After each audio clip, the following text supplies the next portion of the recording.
안녕하세요. 오늘 여러분과 함께 깊이 살펴볼 자료는 바로 시편 54편 묵상입니다. 네, 안녕하세요. 다윗이 정말 극한의 상황, 그 배신과 위협 속에서 하나님께 어떻게 부르짖었는지 또 어떻게 그 부르짖음이 확신으로 변해가는지를 따라가 보려고 하는데요. 네, 그렇죠. 이 자료들을 보면서 정말 절망적인 상황에서도 우리가 붙들 수 있는 믿음의 근거가 뭘까 함께 찾아보는 시간이 되면 좋겠습니다. 네, 아주 의미 있는 시간이 될 것 같습니다. 먼저 시편 54편의 배경이 참 극적이에요. 다윗이 사울 왕을 피해서 숨어 있었는데 같은 유다 지파, 그 10사람들이 사울에게 다윗의 위치를 밀고 한 거죠. 맞습니다. 동족에게 배신당한 상황이죠. 정말 절체절명의 위기였습니다. 바로 그 순간에 다윗이 가장 먼저 한 게 하나님의 이름과 능력으로 자기를 구해달라고 부르짖는 거더라고요. 그냥 살려주세요 이게 아니라 이름과 능력, 좀 더 깊은 의미가 있는 것 같아요. 아, 네, 정확히 보셨습니다. 여기서 이름을 부른다는 건요, 단순히 호칭을 부르는 걸 넘어서서 하나님의 알려진 그 성품, 그분의 존재 자체, 그 권위에 호소하는 겁니다. 아, 하나님의 성품 자체요? 네, 내가 아는 하나님은 이런 분이시니까 그 이름에 맞게 행동해 주십시오 하는 그런 간절한 외침인 거죠. 능력도 마찬가지고요.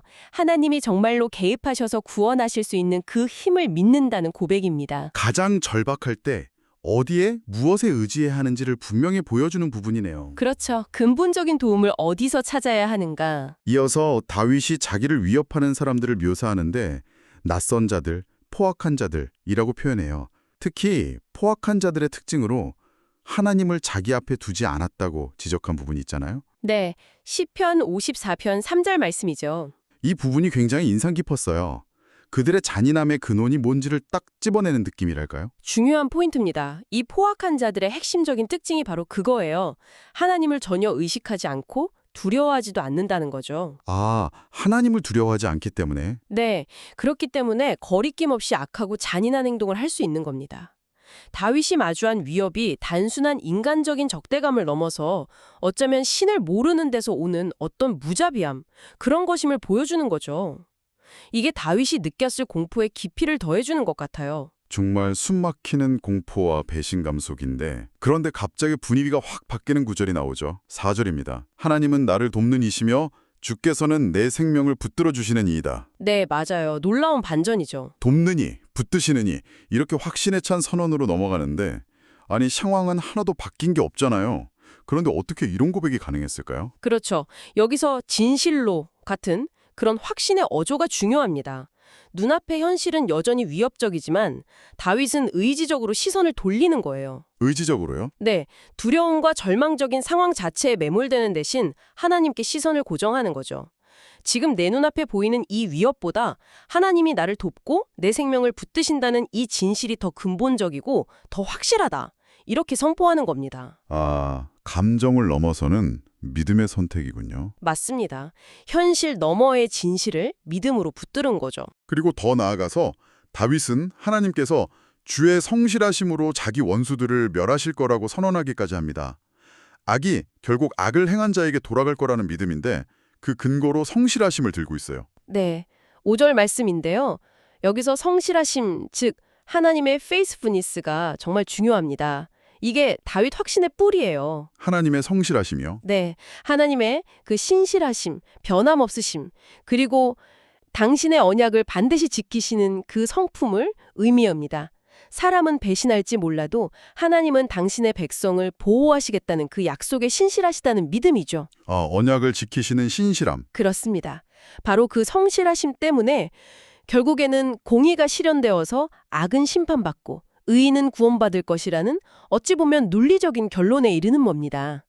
혼란 속에서도 기댈 수 있는 어떤 도덕적 질서, 하나님의 신뢰성, 이런 걸 나타내는 거죠. 이제 거의 마지막 부분인데요. 정말 놀라운 것은 아직 구원받기 전인데도 다윗이 낙헌제라는 자발적인 제사를 드리고 주 이름에 감사하겠다고 약속한다는 점이에요. 네, 6절이죠. 심지어 7절에서는 내 원수들이 보응받는 것을 내 눈이 똑똑히 보게 하셨나이다 라면서 마치 이미 다 이루어진 것처럼 말하거든요. 이건 믿음으로 미래를 현재로 가져온 건가요? 어떻게 봐야 할까요? 정확히 보셨습니다. 낙헌제는 율법적인 의무가 아니라 정말 마음에서 우러나와서 자원해서 드리는 감사제사거든요. 아, 자원하는 제사군요. 네, 아직 위기 상황인데도 이런 제사를 드리겠다고 약속하는 것 자체가 그만큼 구원에 대한 확신이 강하다는 걸 보여주는 겁니다.